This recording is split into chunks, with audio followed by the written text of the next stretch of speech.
destroy the Earth, stopping the spin. If you stop the Earth, but not the objects that are standing around on the Earth, those objects would keep on going. So, for example, you would get thrown at a wall at a really high speed. The Earth is moving about 1,000 miles per hour. And if you suddenly stop, the atmosphere wouldn't necessarily stop with it. And so instantly you would have 1,000-mile-an-hour wind everywhere on the planet at once. At the exact same time, vast amounts of built-up rotational friction would be released as tremendous heat. You would have rocks melting, you would have buildings melting. Soon, the Earth would be a dead world orbiting the sun.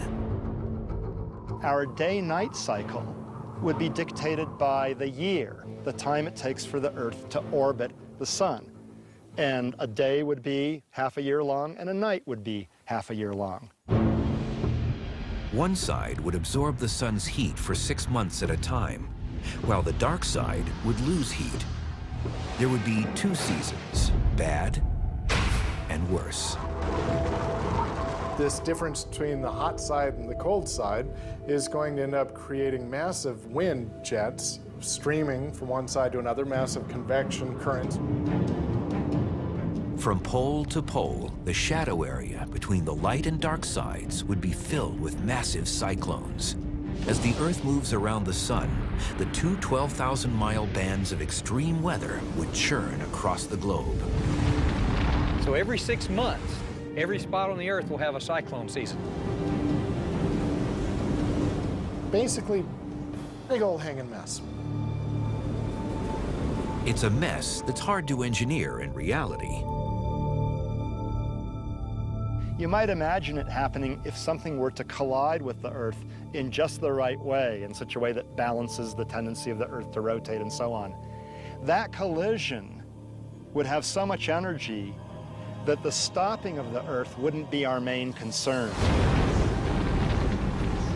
As awful as stopping the Earth's rotation might be, it at least leaves our planet as a member of the solar system. But there are dangerous forces out in space that can remove every physical trace of Earth. Like the ultra-dense remnants of collapsed stars called black holes. A black hole's greatest area of danger is its event horizon, a gravitational point of no return. If something is crossing it, there is no way that it can go back out. It sucks the space-time around it towards itself, so that matter just present in that space-time also gets sucked into the black hole. A typical stellar mass black hole weighs in at around 5 to 10 times the mass of the sun. Putting something like that next to the Earth would certainly destroy the planet. But let's make it more interesting. What if the Earth were between 2 black holes?